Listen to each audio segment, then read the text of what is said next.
জাতীয় চলচ্চিত্র পুরস্কারপ্রাপ্ত অভিনেত্রী সাদিকা পারভীন পপি দীর্ঘদিন ধরে তিনি আড়ালে। গত ৫ বছর শোবিজের কোনো আয়োজনেই তাকে দেখা যায়নি। এমনকি সামাজিক মাধ্যম থেকেও নিজেকে গুটিয়ে রেখেছিলেন। অঘোষিত বিদায় জানিয়েছেন অভিনয়কেও।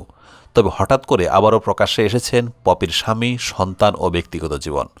ঘটনার সূত্রপাত তার আপন বোনের করা একটি মামলা থেকে।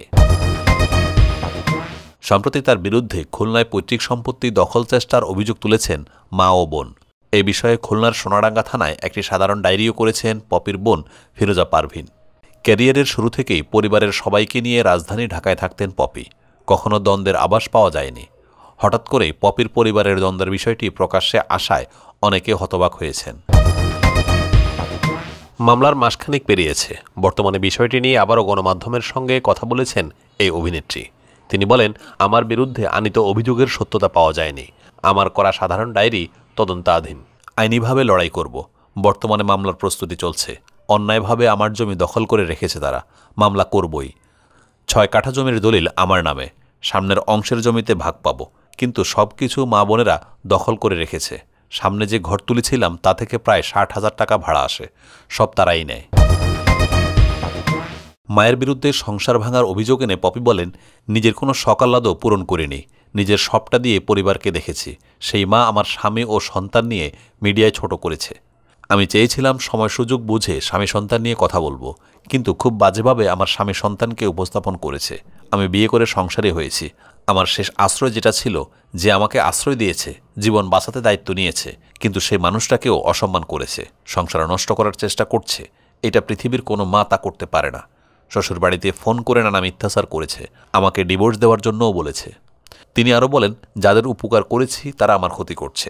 শ্বশুরবাড়িতে যে সম্মানে থাকবো তাও দিচ্ছে না। প্রতিনিয়ত অসম্মানই করছে। এই জন্য উঠতে বসতে কথা শুনতে হয়। বিয়ে করেছি, সামনে আনিনি। এটা আমার ব্যক্তিগত বিষয়। অন্যায় কিছু তো করিনি। প্রতিটি মানুষের একটা ব্যক্তিগত বিষয় থাকে। আমি চাইনি আমার ব্যক্তিগত বিষয় মিডিয়ায় আসুক। তারা সব প্রকাশ করেছে। আক্ষেপ জানিয়ে পপি বলেন, তারা আমার মান সম্মানের কথা একবারও ভাবেনি এবং আমার সঙ্গে কোনো সম্পর্ক রাখেনি। তাই আমার প্রাপ্য জমি কখনোই ছাড়ব না। প্রয়োজনে আমার হক এতিমখানা কিংবা মাদ্রাসায় দেওয়া হবে, কিন্তু তাদের আর নয়। কোনো নিমুখারামকে কিছু দেওয়া হবে না। আমার ৩০ বছরের কষ্টের মূল্য তারা দেয়নি। আমার সম্মান নিয়ে ছিনিমিনি খেলছে। দেশের ২ জনপ্রিয় শিল্পী হাবিব ওয়াহিদ ও প্রীতম হাসান দীর্ঘ সময় একসঙ্গে কাজ করেছেন তারা। তবে এতদিন একসঙ্গে কাজ করলেও একসঙ্গে কোনো গান করেননি। এবার ইত্যাদির মঞ্চে এক হলেন তারা। একই গানে কণ্ঠও দিলেন। গানটির কথা লিখেছেন এনামুল তাহসিন। সুর ও সঙ্গীত পরিচালনা করেছেন প্রীতম হাসান। আসছে ঈদে ইত্যাদির বিশেষ আয়োজনে গানটি প্রচারিত হবে। হাবিব ওয়াহিদ বাংলা গানের এক অন্যরকম বৈচিত্র্য নিয়ে এসেছেন। গানের জগতে বহু নতুন মুখকে তিনি সুযোগ দিয়েছেন। এই তালিকায় ছিল নবীন গীতিকারও। অন্যদিকে ২০১২ সালে প্রচারিত ইত্যাদির বরিশাল পর্বের মাধ্যমে প্রীতম হাসান প্রথম টিভি পর্দায় উপস্থিত হন। বর্তমানে প্রীতমের প্রতিটি গানই দর্শকপ্রিয়তা লাভ করেছে। প্রীতমের গানের ঐতিহ্য, গ্রামীণ সংস্কৃতি ও আধুনিকতার সংমিশ্রণ গানগুলোকে ভিন্ন মাত্রা দিয়ে থাকে। শুধু গানই নয়, অভিনয়েও প্রীতম নিজের মেধার জানান দিচ্ছেন। ইত্যাদির আয়োজনে হাবিব ও প্রীতমের নতুন এই ব্যতিক্রমধর্মী গানটি চিত্রায়িত হয়েছে চারদিকে লেকে ঘেরা একটি দৃষ্টিনন্দন ব্যতিক্রমী স্থানে। প্রায় ৫,০০০ দর্শকের সামনে এই ২ তারকা মনের আনন্দে নেচে গিয়ে সবাইকে মাতিয়ে তোলেন। গানটির অংশবিশেষ ফাগুন নিকেতনেও ধারণ করা হয়।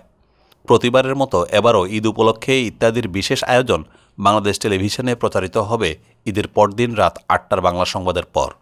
বরাবরের মতোই রচনা, পরিচালনা ও উপস্থাপনায় রয়েছেন হানিফ সংকেত।